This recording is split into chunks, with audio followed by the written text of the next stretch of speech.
Junko, bonne ou mauvaise amie? J'ouvre le débat, un débat qui qui existe, depuis, très longtemps. Moi, il y a un truc que je constate, Hachi est toujours dans l'introspection et a une prise de recul sur elle-même et sur ses relations et c'est vrai que Hachi compte toujours sur Junko et on voit dans le présent qu'elles sont toujours amies. Pour moi, Junko, si je devais lui trouver un défaut, c'est qu'elle impose trop sa vision. Mais je pense que Junko va le regretter parce que quand Junko dit à Hachi: «Bon, maintenant voilà, tu as pris ta décision, tu veux être avec Takumi, tu restes avec Takumi», et ben, on voit dans le présent qu'elle dit à Nana: «On est d'accord que tu vas divorcer». Hachi lui dit non. Elle va attester et encore Hachi ne dit pas tout. Hachi ne dit pas ce qu'elle a subi, par rapport à Takumi. Elle le dit jamais. Nous, on le sait, mais elle l'a jamais dit et elle l'a même pas dit à Junko. Par contre, il y a un truc qu'on peut vraiment pas enlever à Junko, c'est qu'elle est toujours là, hein. Elle est toujours présente. Vous imaginez un ami qui vous appelle tout le temps? 3 heures, 4 heures du matin? Il y a quelque chose que je trouve ultra dommage, mais bon, c'était pas le sujet de Nana sûrement. C'est que on n'en sait pas forcément plus sur Junko et Kyosuke. J'aurais bien aimé, les voir davantage dans leur art. À un moment donné, on voit Nobu et Hachi qui vont à une exposition où il y a Junko qui expose, mais on va pas plus loin. Donc en fait, Junko, elle est vraiment là. Son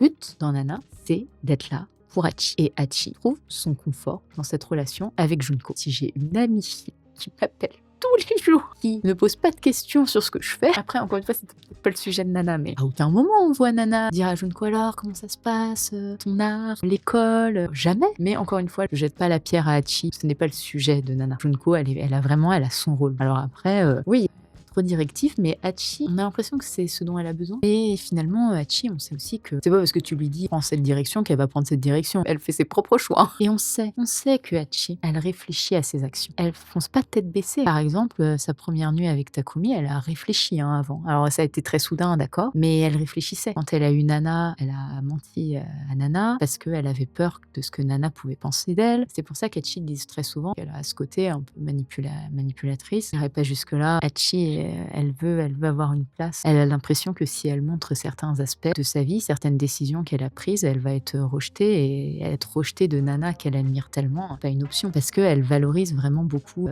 Nana. Alors que Takumi, non, finalement. Et donc, comme elle voit, tous les traits, négatifs de Takumi, si vous voulez, elle s'en fout de montrer ces traits qu'elle estime négatifs. Donc pour dire que Junko, je trouve qu'elle remplit sa fonction. Et je pense qu'il faut pas sous-estimer Hachi. Elle a les épaules, elle vit beaucoup de choses, seule, mais mine de rien, savoir qu'il y a quand même Junko qui est auprès d'elle. Quand, Hachiko était en larmes en repensant à Asano, c'est Junko qui a pris soin d'elle. Le présent nous prouve que Junko est là, que Junko s'occupe aussi de Satsuki. Et c'est une amitié où Hachi ne triche en aucun cas avec Junko. Alors qu'avec Nana, elle voulait montrer seulement certains aspects. Voilà. Donc qu'est-ce que vous pensez de Junko et de son amitié avec Hachi?